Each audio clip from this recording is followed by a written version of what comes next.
એટલે અમારા ગામ લોકોની માંગ છે કે ફોરેસ્ટર વહેલી સાથે આવા થોડા પ્રાણીને આ અન્ય પ્રાણી છે આપણું દીપડો એ થોડું હુમલાખોરી છે તો એને પાંદરું મૂકી અને પકડી અને અન્ય મોટા રતનમાલ જેવા ગીરને જંગલમાં લઈ જઈને છોડ દે તો આપણા અહીંયા ગામડાના લોકોને કોઈ પણ પ્રકારનું નુકસાન થાય નહીં. દીપડાએ 3 જણને ઈજાગ્રસ્ત કરેલ છે અને એ લોકોને નજીકની પીએસસી પર લાવવામાં આવ્યા હતા ને ત્યાંથી ઝાયડસની અંદર રિફેર કરવામાં આવ્યા છે.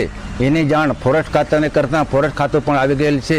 એટલે અમારા ગામ લોકોની માંગ છે કે ફોરેસ્ટર વહેલી સાથે આવા થોડા પ્રાણીને આ અન્ય પ્રાણી છે આપણું દીપડો એ થોડું હુમલાખોરી છે તો એને પાંદરું મૂકી અને પકડી અને અન્ય મોટા રતનમાલ જેવા ગીરને જંગલમાં લઈ જઈને છોડ દે તો આપણા અહીંયા ગામડાના લોકોને કોઈ પણ પ્રકારનું નુકસાન થાય નહીં. દીપડાએ 3 જણને ઈજાગ્રસ્ત કરેલ છે અને એ લોકોને નજીકની પીએસસી પર લાવવામાં આવ્યા હતા ને ત્યાંથી ઝાયડસની અંદર રિફેર કરવામાં આવ્યા છે.